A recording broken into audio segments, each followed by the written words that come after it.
예, 잔잔한 귀한 찬양을 하나님께 영광 돌려주셔서 감사합니다. 오늘 함께 살펴볼 주제 성경절은 사무엘상 1장 28절입니다. 제가 봉독하겠습니다. 그러므로 나도 그를 여호와께 드리되 그의 평생을 여호와께 드리나이다 하고 그 아이는 거기서 여호와께 경배하니라. 사무엘상의 이야기는 책 제목 그대로 사무엘의 이야기인데요. 우리는 이제 사무엘을 이제 사사 시대의 마지막 사사라고 생각을 합니다. 그리고 사사 시대가 끝나고 이제 선지자 시대가 시작되잖아요. 마지막 사사이자 첫 선지자가 사무엘인데, 오늘 본문의 주인공은 그 사무엘의 모친에 대한 이야기입니다. 한나죠. 한나에게는 이제 자녀가 없었습니다. 그래서 하나님께 기도를 드리죠.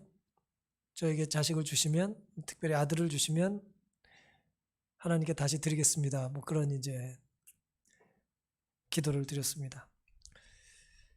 우리가 잘 아는 이야기의 배경을 중심으로 오늘은 하나님과의 약속을 지키면이라는 이제 제목으로 함께 은혜를 나누겠습니다.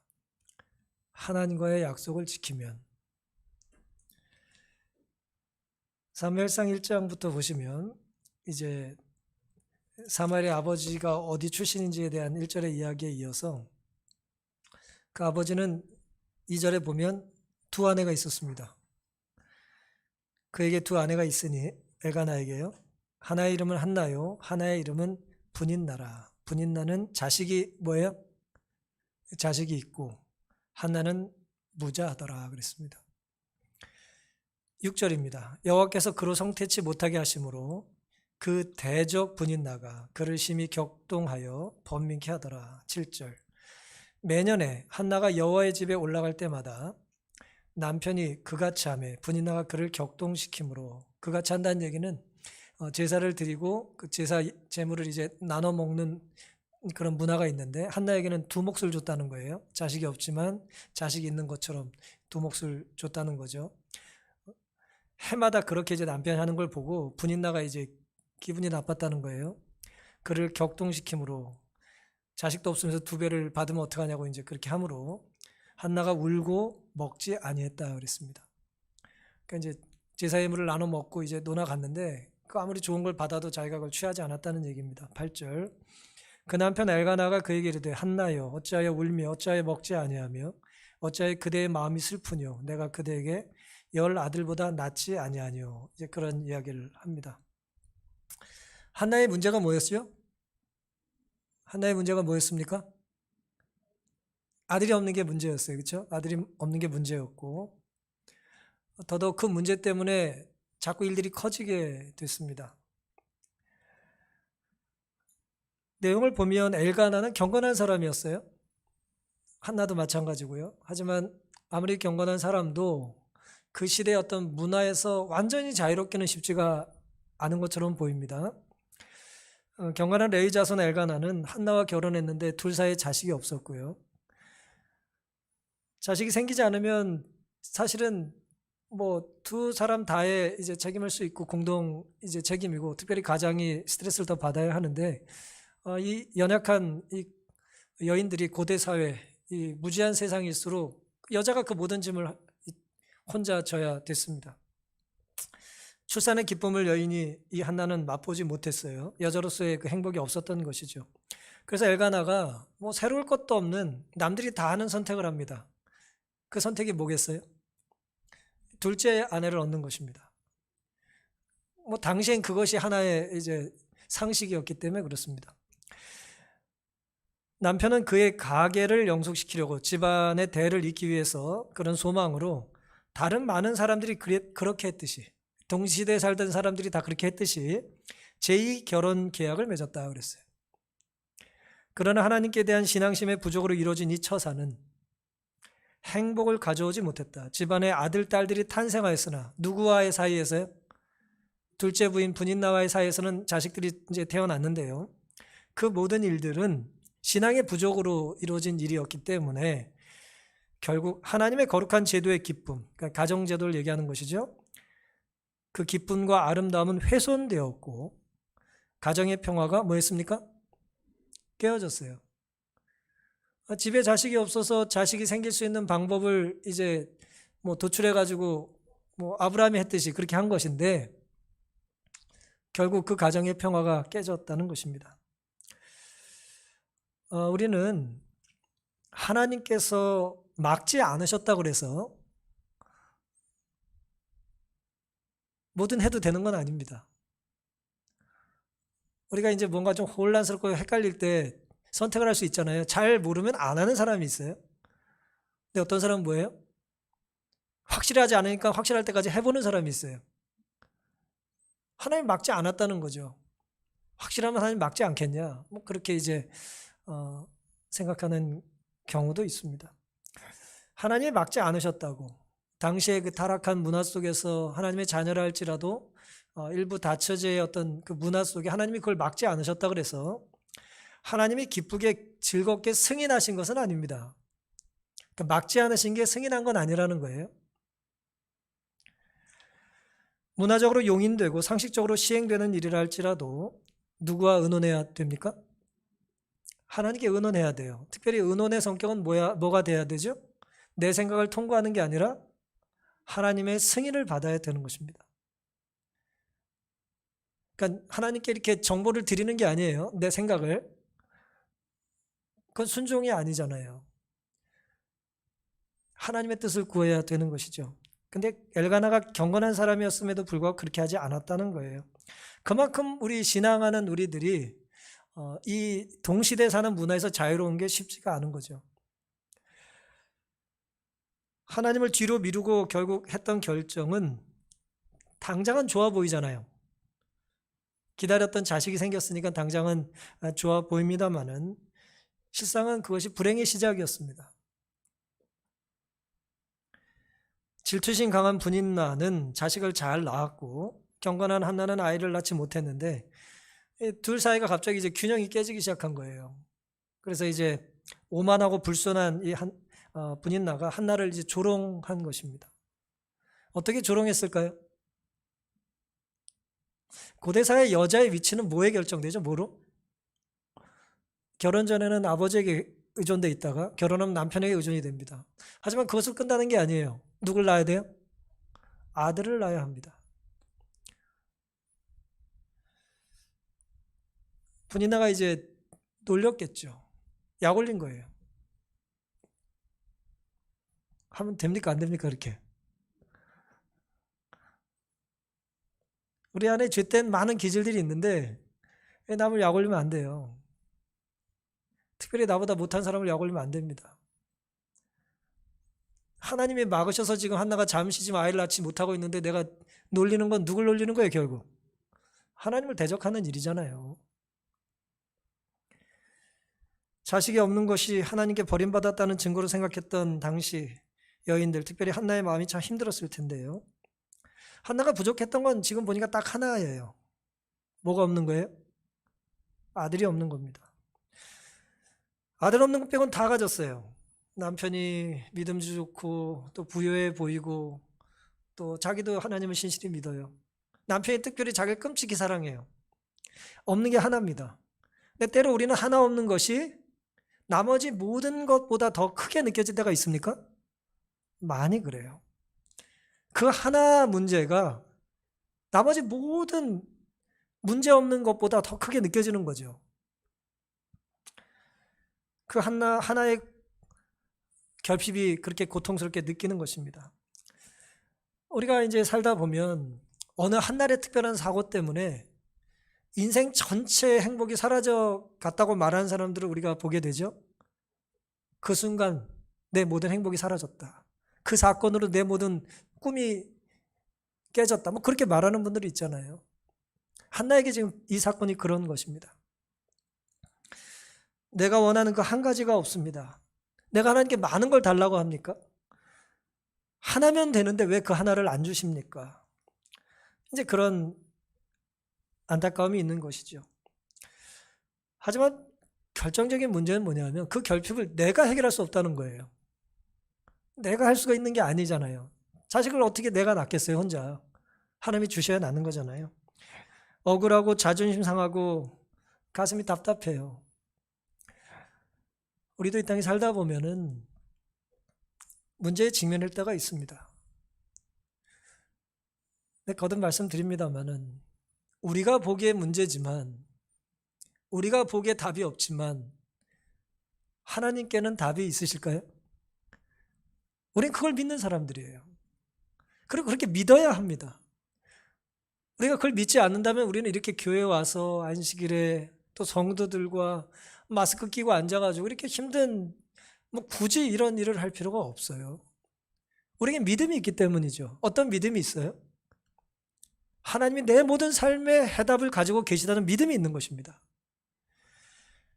내게 답이 없다고 하나님께 답이 없는 게 아니에요. 내 문제가 아무리 커도 하나님이 해결하지 못하는 것이 아니죠.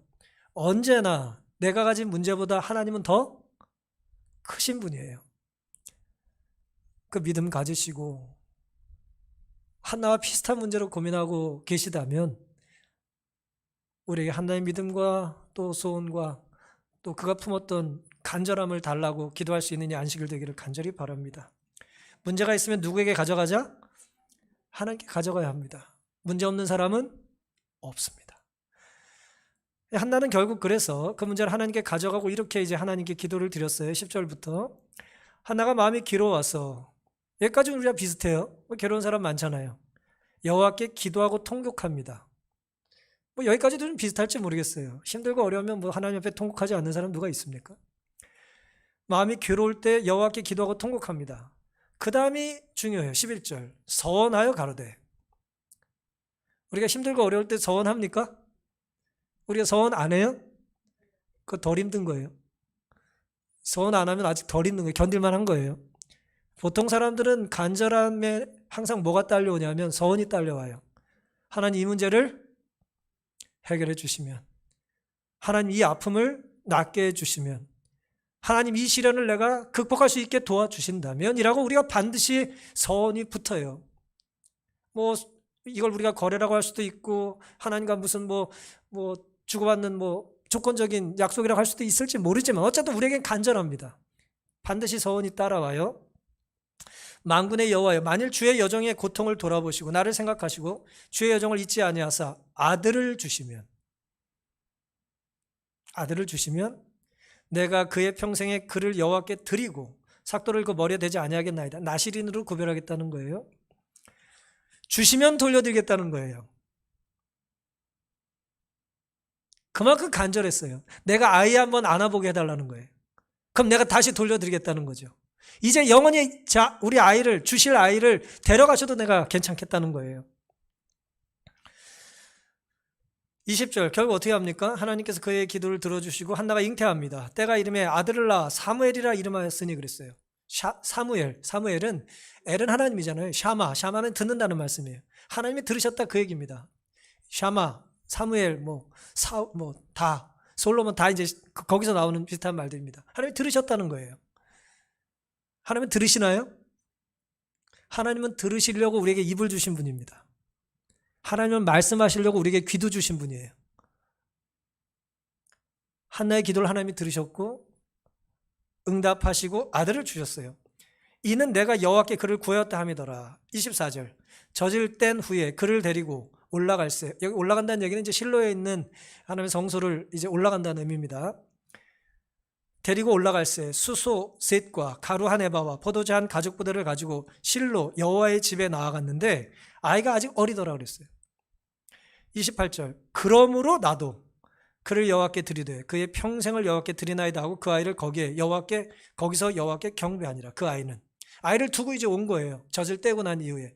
유대인들이 젖을 좀 오래 먹었기 때문에 이제 서너 살 정도 됐을 거라 추정을 합니다. 애가 바로 들어서지 않으면 이제 계속 그 아이를 이제 젖으며 키운 것이니까 3살일지 5살일지 잘 모르겠어요. 하여튼 아이가 어쨌든 어립니다. 한나가 서원 기도를 드렸어요. 문제를 가지고 하나님께 나아가는 건 사실 일반적인 모든 그리스도인들이 하는 일이고요. 그 다음 단계는 좀 더 성숙합니다. 그건 뭐예요? 하나님께 서원했고 그 서원한 것을 뭐예요? 한나는 지켰어요? 안 지켰어요? 지켰어요. 첫 번째 태도와 두 번째 태도는 매우 다른 것입니다. 우리가 간절히 기도하는 것까지는 비슷해요. 정말 큰 문제를 앞두고는 누구나 다 진실해지거든요. 그리고 뭐까지 비슷해요? 선하는 것까지 비슷해요. 하나님 내가 이 문제 해결해 주시면, 도와주시면 내가 뭘 하겠다는 각자의 눈높이에 또 자기 상황에 맞게 기도를 하거든요. 서원까지 비슷한데 그 뭐가 다르죠? 서운한 것을 지키냐 안 지키냐에서 이제 차이가 나오는 것입니다. 초보 신앙인들과 성숙한 신앙인의 차이라고 할 수가 있을 것입니다. 그는 그 약속을 지키면서 이렇게 말을 했어요. 28절. 참 감동적인 표현이죠. 그러므로 나도 라는 말을 했어요. 하나님, 그러므로 나도. 하나님이 나에게 약속을 지켜주셨으니까 나도 뭐예요? 약속을 지키겠다는 거예요. 참 위대한 표현입니다. 나에게 충실하신 하나님께 나도 뭐 하겠다는 거예요? 나로 충실하겠다는 것입니다. 아름다운 결심이고 결심을 실천에 옮긴 것입니다. 우리가 근데 나도라는 표현을 언제 자주 써요? 그래서 나도. 우리가 언제 그런 표현을 좀 씁니까? 네? 뭐 꼭 사고 치고 나면 물어보면 뭐라 그래요? 저쪽이 그랬으니까 나도 그랬다고 말하지 않았습니까? 안 그래요? 많이 그래요. 이게 이제 동해복수법이라 하잖아요. 이에는 이, 귀에는 귀, 눈에는 눈 이렇게. 나 한 대 때리면 때리지 말아야지 왜 때려가지고 다시 얻어 맞습니까? 어쨌든 간에 그러므로 나도 그렇게 말을 하잖아요. 우리 그렇죠? 내가 침범받은 걸 견디지 못해요. 내 기분이 상한 걸 참지 못합니다. 부당한 대접을 도저히 견디지 못해요. 자존심이 세기 때문에 우리들은 뭐 오래된 수필이긴 합니다만은 엘프레드 가드너라고 하는 영국의 언론이 쓴 수필 중에 이런 재미있는 이야기가 하나 있습니다. 이 사람이 런던에 있었던 일을 기록한 것인데요. 수필의 내용이 이렇습니다. 얼마 전 아침에 이제 런던 안에서 한 사무실에서 일하는 젊은 엘리베이터 운전사가 승객을 엘리베이터 밖으로 밀어내서 과료 처분을 받은 일이 있었는데 이는 분명히 운전사의 잘못이었다. 이제 무슨 말씀이냐면은 이제 오래전에 이제 그 런던의 그 고급 빌딩에는 이제 엘리베이터가 이제 이렇게 좀 아주 아름답고 고급으로 이렇게 설치가 되어 있는데 큰 예를 들어 뭐 우리 63 빌딩은 이제 작죠. 이제 롯데 빌딩 같은 데 가거나 미국의 큰 뭐 외국의 큰 빌딩 가면 여전히 그걸 안내하는 사람들이 있죠. 그 안에서. 그렇죠? 그 얘기를 하는 거예요. 예를 들어 우리 아파트 우리가 누르고 가지만 그걸 지키는 사람이 있는 거예요. 타십시오. 어디 몇 층 가십니까? 눌러주고 그 얘기를 하고 있는 거예요. 그런데 그 타는 손님을 밀어냈다는 거예요. 그 일을 하는 사람이. 왜 그랬을까요? 그것은 부탁합니다라는 말 한마디에 달린 문제였다. 이제 영어로 이제 please라는 말에 달렸다는 거예요. 원고, 자기를 밀쳐낸 사람을 이제 고소한 이 원고가 엘리베이터에 들어서면서 맨 2층이라고만 말했대요. 맨 2층 그렇게 말했대요. 그랬더니 이 엘리베이터 운전사가 맨 위층까지 부탁합니다라고 말하라고 요구했대요. 플리즈란 말을 안 붙였다 이거죠. 그걸 요구했더니 상대방이 그렇게 말 못하겠다. 인사말을 거부했기 때문에 양반은 인사말 서로 거부했기 때문에 그는 승객의 지시에 응하지 않았을 뿐 아니라 그를 엘리베이터 밖으로 밀어냈던 것이다. 이 글 제목 부탁합니다 라는 말 한마디 그것 때문에 이제 봉변을 당한 거예요. 제가 이 말씀을 왜 드리냐면은 그러므로 나도라고 하는 말이 우리에게 있어서 이런 식으로 사용된다는 거예요. 너 날 때렸어? 나는 끝까지 가. 뭐 이렇게. 우리가 이제 그런 식으로 얘기를 하는 것입니다. 근데 성경은 베드로전서 3장 9절에 악을 악으로 욕을 욕으로 갚지 말고 도리어 복을 빌어주라 그랬습니다. 이를 위하여 너희가 부르심을 입었으니 이는 복을 유업으로 받게 하려 하심이라. 베드로는 그대로 갚아주지 말고 하나님의 마음으로 이제 대해주라는 것이죠. 물론 뭐 런던에 있었던 오래전 엘리베이터의 그 사건이나 뭐 베드로의 이야기와 뭐 한나의 경우는 좀 다릅니다만은 어쨌든 우리 마음에 그러므로 나도라고 하는 마음의 태도가 어때야 되는지를 보여주는 거예요.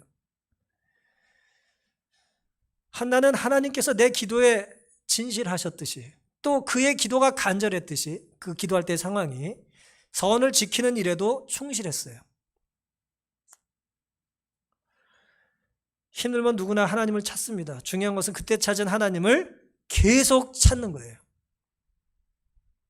내가 힘들 때만 찾았던 하나님을 오늘 찬양의 가사가 큰 울림이 우리에게 있지 않았어요? 내가 세상을 막 살아가다가 내 힘으로 살다가 힘이 다 빠지고 내가 뭐든지 할 수 없어요. 그제서야 우리가 하나님을 찾는 거잖아요. 그럴 때까지는 비슷한 거예요, 우리가. 문제는 그 다음인 것입니다. 그때 찾은 하나님을 우리가 계속 찾을 수 있냐는 거예요.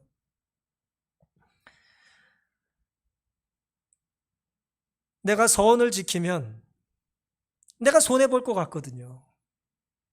하지만 그래도 여전히 나는 그 서원을 지킬 수 있겠는가라고 하는 것입니다. 놀랍게도 한나는 잊어버리질 않았어요. 우리는 내가 손해본 거는 안 잊어버리고 내가 남에게 피해준 건 잘 잊어버리는 연약한 사람들인데 한나는 그걸 기억했습니다. 성경은 이렇게 말합니다. 사무엘상 1장 26절에 한나가 가로되 나의 주여 당신의 사심으로 맹세하나이다. 나는 여기서 나의 주 당신 곁에 서서 여호와께 기도하던 여자라. 엘리에게 한 말입니다. 나중에 아이를 들이면서 이제 했던 말이에요. 내가 여기서 하나님께 기도했던 여자라고 자기를 소개를 하는 것이죠. 구체적이고 확실한 영적인 고백이 있었어요. 계시록은 이런 어떤 구체적인 기억들을 첫사랑이라고도 묘사합니다. 에베소 교회에 보내는 말씀 중에 계시록 2장에 그러나 너를 책망할 것이 있나니 너의 처음 사랑을 버렸느니라.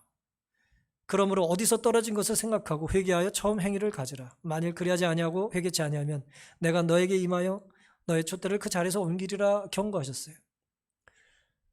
우리가 적어도 구체적으로 내가 속해 있는 교회가 있잖아요. 우리가 제7회식 예수 재림교회라고 하는 이 교단에만 속해 있는 사람들이 아니라 구체적인 교회에 속해 있는 사람들이잖아요. 그럼 적어도 우리는 한나처럼 이곳에서 구체적으로 정확하게 잊어버리지 말고 하나님께 고백해야 될 게 있는 것이죠. 내가 이곳에서 하나님께 간절히 기도했던 사람이라는 거예요. 그리고 하나님이 나에게 그 기도에 답을 주셨다는 걸 나는 기억하고 있다는 얘기를 해야 되는 것입니다. 그게 한나의 아름다운 믿음의 모습이었어요. 하지만 우리가 너무 바쁘고 때로 힘들고 상황이 바뀌어서 이제 그 초심이 바뀌는 거예요. 간절할 때 기도할 때와 응답받은 이후에 우리의 마음의 태도가 다른 거예요. 절 조금만 도와주시면 이라고 간절히 기도한 이후에 뭔가 문제가 조금 해결될 기미가 보이면 이렇게 말하는 거예요. 어린 아이들이 이제부터 내가 하겠다고. 지금부터 내가 알아서 하겠다고. 우리가 아이처럼 그렇게 행동할 때가 있는 것이지요. 그건 성숙한 태도가 아닙니다. 그건 잘못된 태도죠. 이젠 하나님 필요 없다는 것이니까요. 하지만 한나는 몸부림치던 때를 기억하고 있었습니다. 나는 여기서 하나님께 기도하던 여자라고 하는 거예요. 우리가 얼마나 비참했었는지, 얼마나 힘들었었는지, 얼마나 무가치한 존재였는지, 하나님의 도움 없이는 내가 절대 살 수 없었던 존재라는 걸 한나는 잊어버리진 않았다는 거예요. 우리가 누군가에게 나를 소개할 때 나는 돈이 많은 사람입니다. 나는 공부를 많이 한 사람입니다. 나는 이런 걸 가지고 있는 사람입니다. 나는 이 교회 앞을 지나다니면서 수없이 장을 봤습니다. 나는 교회에 오고 가며 얼마나 많은 공부를 했는지 모릅니다. 나는 어느 집안에 누구를 알고 이런저런 많은 인맥들을 자랑할 수 있을지 모르겠지만 사실 하나님이 중요하게 보는 건 그런 것이 아니에요. 하나님 뭘 보십니까? 네가 나에게 했던 기도와 서원을 기억하고 있냐는 거예요. 만약 우리의 기도가 멈춘 것이 우리가 떨어진 것이다 라고 하는 걸 우리가 인정할 수만 있다면 우리는 회개를 해야 되는 것입니다. 하나님, 내가 첫 사랑을 잊어버렸습니다. 그 초심을 잊어버렸습니다. 내가 그 간절함이 지금 더 이상 저에게 없습니다. 회개하고 고백할 필요가 있는 것이죠. 오늘 그런 서원과 또 하나님께 드렸던 우리의 간절함이 좀 회복될 수 있는 이 안식일 되기를 바랍니다. 근데 그 다음은 뭐냐? 이제 서원을 했고 서원을 지켰어요. 그럼 끝입니까? 놀랍게도 끝이 아니에요. 이게 이제 우리에게 주는 도전입니다. 2장에 보시면 한나가 이렇게 기도를 합니다. 계속 한나는 기도를 해요. 달라고 기도하고 주셔서 감사하다 기도하고 이제 근데 이런 기도를 또 해요. 한나가 기도하여 가로되 내 마음이 여호와를 인하여 즐거워하며 내 뿔이 여호와를 인하여 높아졌으며 내 입이 내 원수를 향하여 크게 열렸으니 이는 내가 주의 구원을 인하여 뭐 했어요? 기뻐했다는 거예요. 이게 무슨 상황이냐면 아들을 드리면서 드렸던 기도거든요. 서원을 지킬 수 있는 게 기뻐요, 안 기뻐요? 지금 여러분의 반응은 기쁜 것 같진 않아요. 하나님의 말씀에 순종하고 하나님께 드렸던 서원을 이루는 일이 뭐였다고요? 기뻤다는 거예요. 억지로도 할 수 있고 마지못해 할 수도 있겠죠. 약속이니까 난 약속은 지켜 그러면서 할 수는 있겠죠. 하지만 한나는 그렇게 하지 않았다는 거예요. 간절하게 기쁨으로 그 일을 이루었다는 거예요. 11절 엘가나는 라마의 자기 집으로 돌아가고 그 아이는 제사장 엘리 앞에서 여호와를 섬기니라. 아이를 두고 왔으니까요. 18절 사무엘이 어렸을 때 세마포 에봇을 입고 여호와 앞에 섬겼더라. 그 어미가 매년제를 드리러 그 남편과 함께 올라갈 때마다 작은 겉옷을 지어다가 그에게 주었더니 아들의 옷을 매번 만들어서 아들이 얼마나 컸을지 기대하면서 그걸 이제 갖다 줬다는 거예요. 21절 여호와께서 한나를 권고하사 그로 잉태하여 세 아들과 두 딸을 낳게 하셨고 아이 사무엘은 여호와 앞에서 자라니라 그랬습니다. 여기 지금 굉장히 중요한 말씀들이 있는데요. 서원을 지켰어요. 아이를 주심 내가 돌려드리겠다는 서원을 지켰어요. 그리고 끝난 게 아니라는 거예요. 우리가 하나님께 기도드리고 하나님이 응답해 주시고 응답해 주셔서 내가 하나님과의 약속을 지키는 것이 끝이 아니라는 거예요. 하나님이 한번 응답해 주시고 내가 서원을 지키면 더 이상 기도 안 합니까? 이제 기도할 일이 없나요 이제? 그래요? 자식 크고 자식 낳고 자식 교육하고 출가하고 그럼 기도 안 합니까? 군대 갈 때까지만 기도하고 제대하면 기도 안 합니까? 기도할 일이 없으시던가요? 절대 없어지지 않죠. 근데 우리는 좀 맞춤식 기도를 할 때가 있는 것 같아요. 기간을 한정해 놓고 이제 여기까지가 내 일입니다. 난 내 할 일 다 했습니다. 이제 알아서 살아야죠. 매우 일리 있는 것 같아요. 뭐 20살만 되면 알아서 살아야 되는 거 아닙니까? 뭐 설득력 있고 그럴듯해요. 하지만 지나가는 부모는 절대 그럴 수 없습니다. 얘가 아무리 하나님께 드려진 아이라 할지라도 그 이후에도 계속 기도를 해야 돼요. 그게 부모의 특권입니다. 내가 기도하지 않아도 될 자녀는 없어요. 내가 살아있는 한 우리 누군가를 섬기고 돌보고 하나님께 드린 자식이라 할지라도 계속해서 기도해야 합니다. 그게 이제 한나가 우리에게 보여준 모본이에요. 끝났다고 생각하지 않았어요. 자기의 일이. 응답을 받은 후에도 계속 기도는 드려야 합니다. 놀랍게도 화이시 이렇게 말씀하셨어요. 지력이 싹트기 시작하는 매우 초기부터 사무엘이요. 한나는 자기 아들에게 하나님을 사랑하고 공경하도록 가르치는 동시에 자신을 여호와의 것으로 여기도록 가르쳤다 그랬어요.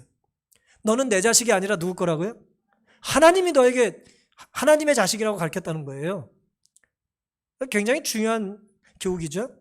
매일 그는 아들을 위해 기도하였다. 매년 그는 손수 아들의 예복을 만들어 남편과 함께 예배하러 실로에 갈 때에 가지고 가서 그 아이에게 자기의 사랑을 생각나게 하는 그 예복을 주었다. 그 작은 예복은 올마다 그가 순결하고 고상하고 진실되기를 기원하는 그의 기도로 짜여져 있었다 그랬어요. 참, 이 문장이 얼마나 아름답습니까? 옷을 기우면서, 옷을 이렇게 만들면서 한 올 한 올, 예? 뭐라고 해요? 이 옷을 입게 될 우리 아이가 순결하고 고상하고 진실하게 자랄 수 있게 해달라고 기도했어요. 하나는 자기 아들이 세속적으로 위대하게 되기를 구하지 않았다 그랬어요. 3000년 전에는 세속적으로 성공하기를 사람들이 원하지 않았습니까? 왜요? 그 옛날에 뭐 한국분, 뭐 아시아는 말할 것도 없고 동양은 말할 것도 없고 서양사 뭐 고전들에 보면은 뭘 차지하겠다 얼마나 많이 싸우고 삽니까? 예? 명예롭게 죽겠다는 둥 뭐 엉뚱한 소리 얼마나 해요? 뭔가를 차지하는 거죠. 그게 뭐 세상에 이름을 날리겠다는 거예요. 하지만 그렇게 키우지 않았다는 거예요. 한나는 아들이 세속적으로 위대하게 되기를 구하지 아니하고 그가 하늘의 귀중히 여기는 위대함, 하늘이 귀중히 여기는 위대함, 즉 하나님을 영화롭게 하고 그 이웃에게 축복이 될 수 있도록 열렬히 탄원했다 그랬어요. 아들을 주시면 할 때 열렬히 탄원했습니까? 열렬히 탄원했죠. 그래서 하나님 응답해 주셨죠. 그리고 아들을 드린 이후에도 그 아이가 믿음 안에 성장할 수 있도록 뭐 했다고요? 열렬히 탄원했다고 그랬어요. 그 뜨거움이 식지 않았다는 거예요. 열정이 식지 않았다는 거예요. 우리가 처음 신앙할 때의 열정이 시간이 지난 다음에 식은 게 아니라는 거예요. 한나 같은 사람은 더 뜨거워졌다는 거예요.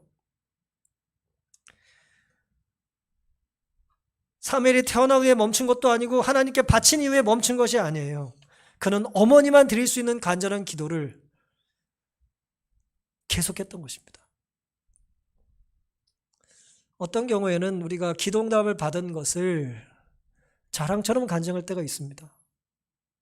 이렇게 기도했더니 하나님이 이렇게 주셨다.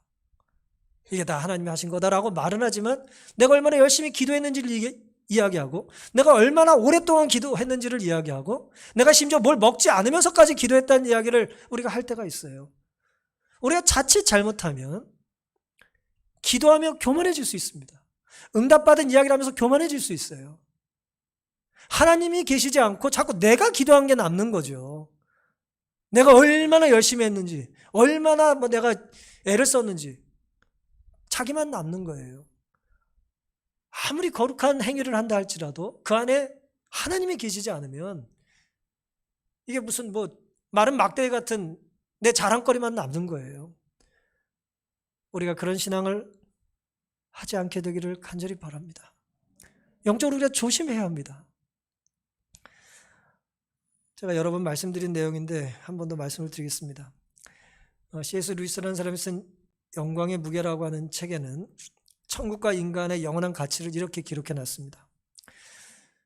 인간은 너무 연약해가지고 우리는 무한한 기쁨을 하나님께서 주신다고 해도 무한한 기쁨을 준다고 해도 인간들은 흔히 술과 섹스와 야망에만 집착하는 냉담한 피조물들이다 그랬어요. 엄청난 선물을 주겠다고 했더니 필요 없다는 거예요. 술만 있으면 되고 성적인 즐거움만 있으면 되고 내 야망만 충족시키면 된다는 거예요. 예를 이렇게 들었습니다. 마치 바닷가에서 휴일을 보내자고 말해도 우리 청년들 오늘 오후에 한탄강에 이렇게 좀 야외를 가는 것 같은데요.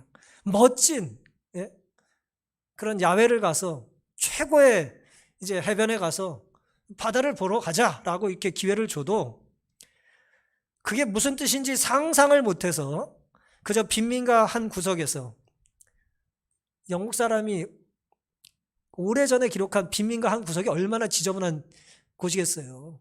요즘에 대도시 생각하시면 안 됩니다. 다 도로도 없고 소똥에 말똥에 완전 똥통이에요. 다 거리가 옛날엔 다 그랬어요. 빈민가, 그것도 그 중에 빈민가.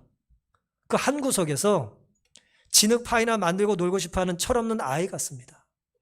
우리는 너무 쉽게 만족합니다. 그랬어요. 이거로 족하다는 거예요. 이게 바울이 무슨 내가 자족하는 걸 배웠다라는 의미가 아니에요. 하나님은 엄청난 걸 우리에게 주기를 원하시는데 우린 시덥지 않은 쓰레기 붙잡고 뭐예요? 이거면 되니까 하나님 이제 쓸데없다고 말하는 거예요. 볼일 다 끝났다는 거예요.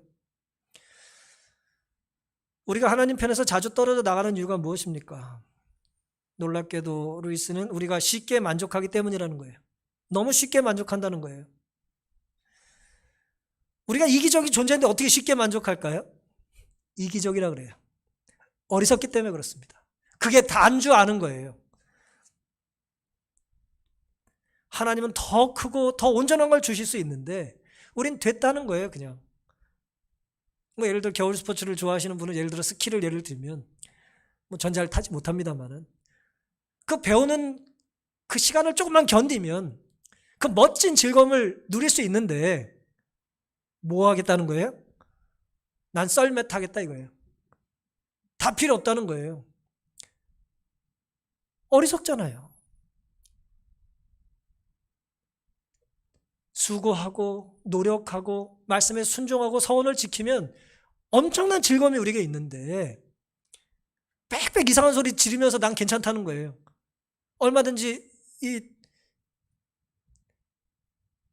노래를 아름답게 할 수 있는 기회가 있고 선생님이 계시고 그런 특권이 있음에도 불구하고 난 그냥 부르겠다는 거예요.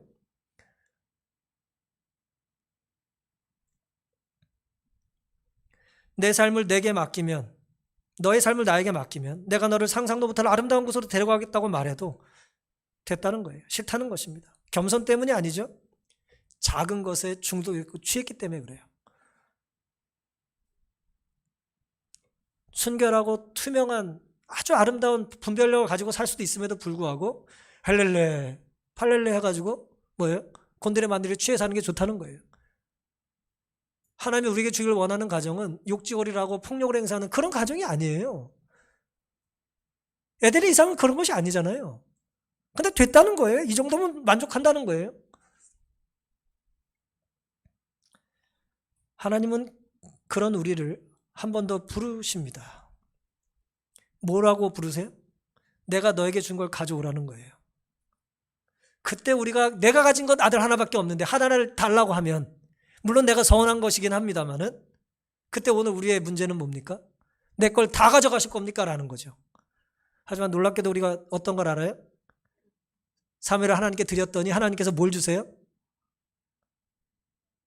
구하지도 않았던 세 아들과 두 딸을 더 주셨다 그랬어요. 이건 매우 놀라운 이야기입니다.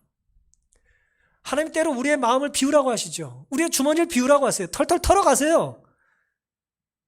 근데 우리는 그 남은 쓰레기 같은 거 하나 붙잡고 그건 못 주겠다는 거예요. 지금 100원 이거 내 거 끝까지 갖고 와야 된다는 거예요. 하지만 우리가 그것을 내려놓고 비우면 하나님께서 뭐 하세요? 채워주십니다. 우리가 세속의 성공을 추구하지 않고 하나님의 영광을 추구하고 살면 하나님 우리가 꿈도 꾸지 않았던 위대한 선물들을, 놀라운 축복들을 여러분의 가정과 삶에, 여러분의 자녀들에게 또 이 교회에 주실 수 있으시다는 거예요. 코로나 시국의 안식일에 재림 성도로 성전을 출입하고 신앙을 유지하고 산다는 건 사실 적지 않은 시험거리죠. 그럼에도 불구하고 우리가 하나님을 여전히 바라봐야 될 이유는 우리가 한나처럼 언젠가 하나님의 사랑을 체험했던 적이 있기 때문입니다.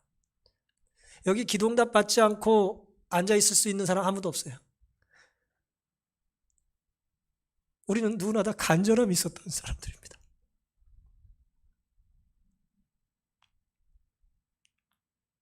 아무도 모르는 몸부림이 있었어요. 하나님 나를 살려주시면, 나에게 기회를 주시면 우리가 아들의 이름으로, 딸의 이름으로, 교회의 이름으로 우린 다 한 번씩 하나님 앞에 굴복했던 적이 있었던 사람들이에요. 그러지 않고 이곳에 있을 수 있는 아무도 없어요. 근데 문제는 그 다음이죠. 우린 자꾸 잊어버리는 거예요. 서원을 지키지 않고, 지켜도 기쁨으로 지키지 않고, 그래서 그 다음의 축복까지 우리가 미리 경험을 못하는 것입니다. 미처 경험을 못하는 거예요. 그저 초보 신앙인으로 살다가 가는 거예요. 서원을 지키는 것까지만 하고 마는 거죠. 그리고 기도를 멈춰버리는 거예요. 여러분, 한나는 정말 위대한 신앙인이에요. 오늘 우리가 이 한나의 모습을 우리 것으로 만들 필요가 있지 않겠습니까? 말씀을 정리하겠습니다. 문제가 있다면 그 문제를 기도로 하나님께 가져가시기를 바랍니다. 문제가 해결되었다면 내가 하나님께 했던 약속을 지키시기를 바랍니다. 하나님과 약속을 지키는 것은 우리가 손해보는 것이 아니라, 내 전부를 가져가시는 것이 아니라 더 위대한 것을 주실 수 있는 기회라고 하는, 초청이라고 하는 것을 마음에 기억하고 우리의 삶 속에, 특별히 우리 가족들, 자녀들을 위한 우리의 기도 속에 세속의 위대함이 아니라 하늘이 귀히 여기는 겸손한 신앙인으로 살아갈 수 있는 것이 우리의 꿈이 될 수 있기를, 우리의 기도가 될 수 있기를 바라면서 오늘 말씀을 마치겠습니다.